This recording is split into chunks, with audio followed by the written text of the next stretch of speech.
Hello, my friends in Facebook and YouTube land. How you doing? My name is R.C. Smith, and this is R.C. Smith's Kick-Ass Kitchen.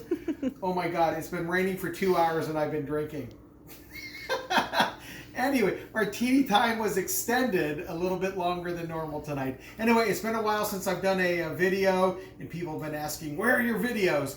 Luckily, here in Florida, things are starting to open up, and I had a gig last night in a comedy club. I have some gigs this weekend, and I may have been a little lax in making videos, but I've decided to make one tonight because it's raining outside.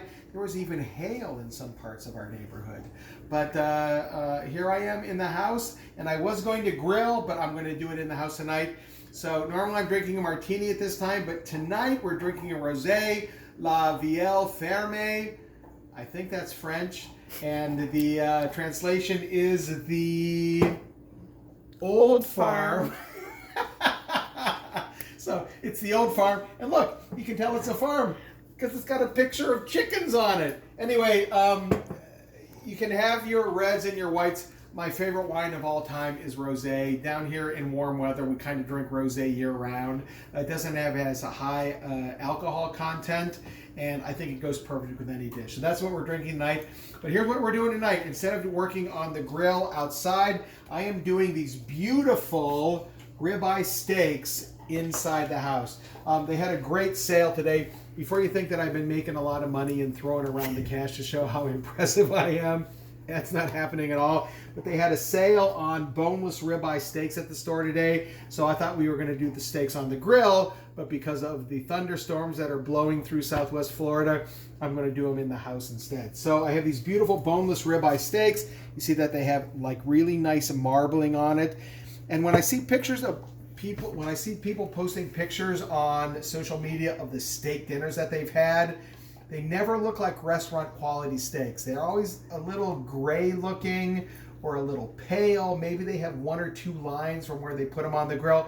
So I'm going to show you how to make a steak so it has restaurant quality. When you're making a steak, you want that crispness on the outside. You want that crust on the outside of the steak. Did I say Christmas? Ho, ho, ho. I'm so glad this quarantine bullshit is over. Because it's been two things. I've either been going to the gym and losing weight, or I've been sitting at home and drinking. And I don't like it. I like to have a nice medium through the whole thing, all right? So, but I went to the gym today and I walked and I did weights and all that stuff. So anyway, so I have these ribeye steaks. I'm going to show you how to get a restaurant quality steak at home. So when you're posting it on Facebook, as many of you have been doing, and that's one of my favorite things about social media lately, is a lot of people have been cooking and posting their food and their videos, and I think that's amazing. So I'm going to show you how to do that. So here's what I'm going to do. I'm going to take a little bit of olive oil. I'm getting my cast iron pan nice and hot. That's how you get a really nice sear inside your house. Cast iron is amazing. Maybe stainless steel, but try to use cast iron because that's how you're going to get the restaurant quality that you want. And you don't pour olive oil into the pan. That's what causes the smoking more often than not. If you put a bunch of oil in the pan, that's what's going to cause it to make a lot of smoke in the house. Really? You didn't know that, did you? I did not know that. Why? You cook, I don't. Why would she know that? We only live together. Anyway, so You here's cook, what I'm I going to don't. do. I'm going to take the olive oil and I'm going to put a very little bit on the steaks. And you know, I'm going to take the wine. I'm going to stick it in the fridge.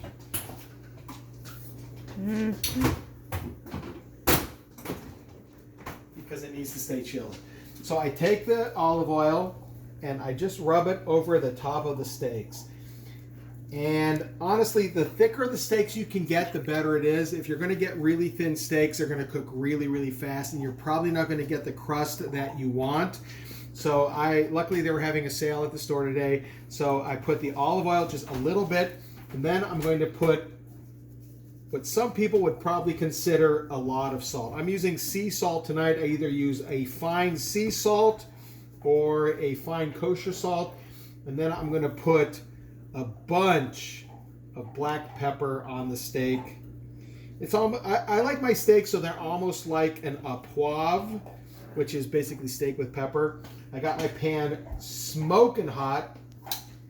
So I have oil, I have salt, and I have pepper on my 2 boneless ribeyes. And I'm going to take them. I'm just going to put them. Now here comes the sound. That's the sound that we want. I'm going to put the other one in.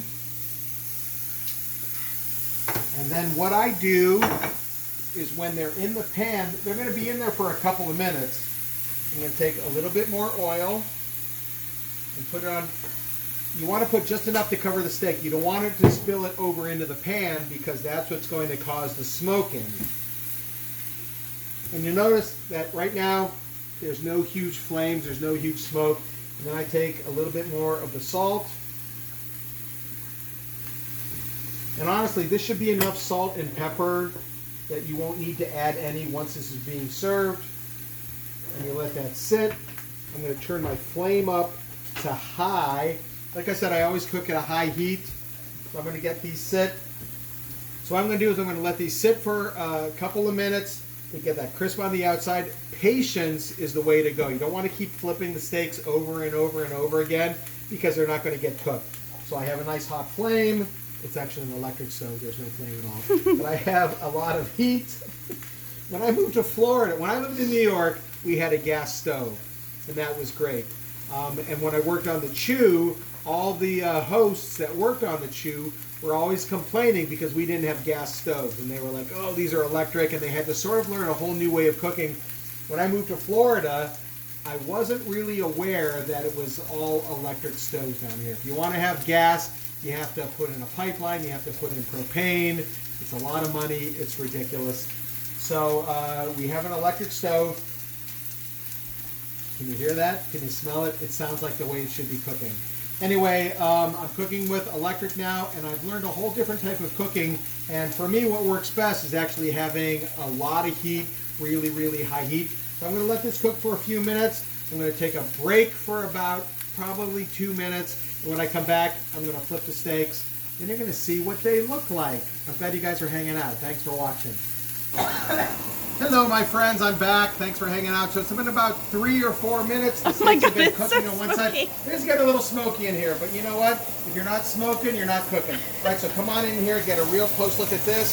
I've let them rest it, turn it over, and that is exactly what you want. That is the steakhouse look. Look at that. Look how they're crispy, they're bubbling. So what I'm going to do now is I'm going to turn off the stove. I'm going to grab my really funny oven mitt, and I have the oven preheated to about 400 degrees. I'm going to take it, I'm going to stick it in the oven, and I'm going to let them sit in there probably for about another 3 or 4 minutes.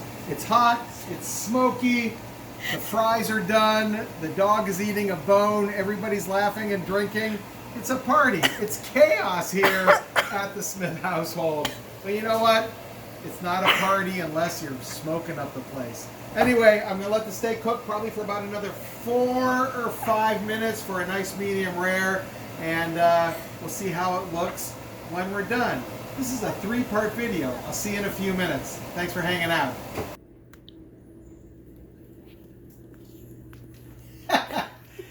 Anytime there's a smell of meat in the house, Jack has to have one of his bones. It makes sense. He might even get a little bit of steak a little bit later. Anyway, the steak has been in the oven probably for about 4 or 5 minutes. I like my steak a little bit more on the rare side, so I'm going to show you a little trick. So I'm pulling it out of the oven. Oh my God. Look how beautiful those look. That is the way a steak should look when you're pulling it out of the oven. I'm going to do a quick check on it. So here's what I do. I'm checking to see what the temperature of the steak is without using a thermometer. Here's a cool little trick. If you go like this, if you touch this part of here right here when you put your the OK symbol, that would be a rare steak. If you put your middle finger together, that's more of a medium rare. If you put your 4th finger there, that's more of a medium to well. And if you put your little finger there, that's a well done steak. So when I touch it right there, you can see that it's probably more of a medium to a medium rare steak. What I'm going to do is I'm going to take both of the steaks, Look at that. They're juicy, they're beautiful, they're crispy. I'm going to let them rest right here on the cutting board. And I'm going to let them rest probably for about maybe 5 minutes. I'm going to take a piece of foil. I'm not going to wrap them tightly, because if you wrap them tightly, then they'll steam inside the foil and the crust will get really, really soft. A lot like when you're smoking a brisket. So I'm going to just put them loosely over the top. I'm going to let them rest for about 5 minutes. That gives the juices a chance to all reabsorb into the steak. I'm going to cut them in about 5 minutes. I'm serving them with French fries.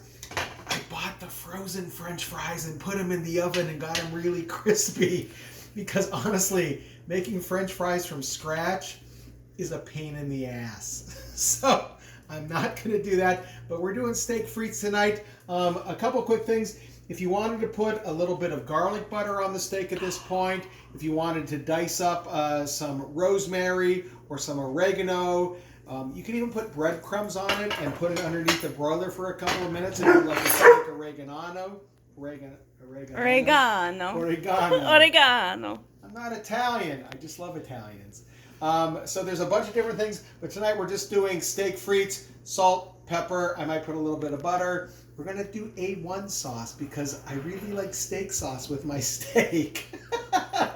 Maybe not what you would find in a 5-star restaurant. Maybe they'd make their own steak sauce, but I like A1 because it's only a couple bucks a bottle. Anyway, cook the steak this way. You won't be disappointed. And then once it's cooked the way that I've asked you to cook it, add whatever you want. Steak frites, look at that. It's what's for dinner tonight. Everybody, things are getting better. Hang in there. I'm starting to do shows again here in Southwest Florida. Life is getting better. I knew he would make it through. I gotta go walk the dog and then cut the steak. I love you guys. I'll see you soon. Thanks for watching R.C. Smith's Kick-Ass Kitchen.